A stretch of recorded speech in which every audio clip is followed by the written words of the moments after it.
The data room can reveal a wealth of insights, like the continued resilience of M&A in the technology, media, and telecommunications sector.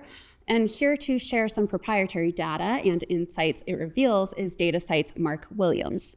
So first, can you tell us a little bit of the highlights in terms of findings about global data flow that Datasite can offer? Well, to give you some context, Datasite facilitate over 19,000 transactions a year. So we have pretty good insight into what's happening on deal inception, not just announced deals. So we're a little ahead of the market when it comes to understanding what is happening.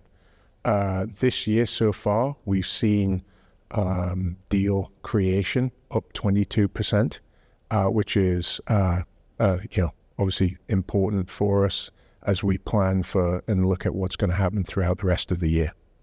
That's really great news for deal makers, of course. Are there any insights you can tell us about which sectors specifically are going to see a lot of activity in the coming year or so? I think we've certainly seen an increase in industrials. So in the Americas, industrial deal flow is up 28% for us. Globally, it's up 18%. Certainly, I think that is a result of the AI question. Industrials are obviously very easy to quantify.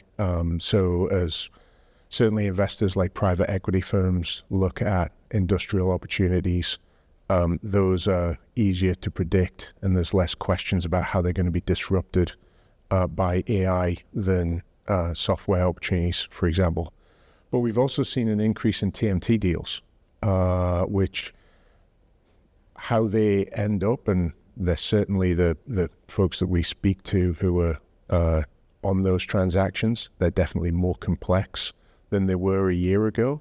But certainly the volume is there for us in terms of TMT deals. Mm-hmm. And TMT, that's the sector that I kind of want to zoom in on for a bit because that's a really interesting one. We've heard mixed messaging on that sector, so I want to hear from you. For investors that might be interested in stepping into the space, do you have any insights or guidance for them?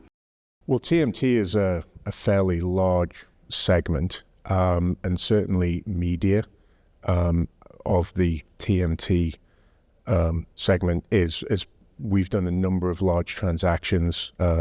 Probably the largest transaction that's in the news right now was supported by Datasite. So that's been certainly a growth industry as people have looked for new opportunities that as much as AI can create questions for certain companies, it also unlocks a lot of opportunities for other companies. So as people look at the business cases for opportunities in the TMT sector, we're seeing people be very active, be very aggressive in that space. Great, exciting. We'll be interested to see how that goes throughout the rest of the year. Mark Williams, thank you so much for joining us. Thank you very much.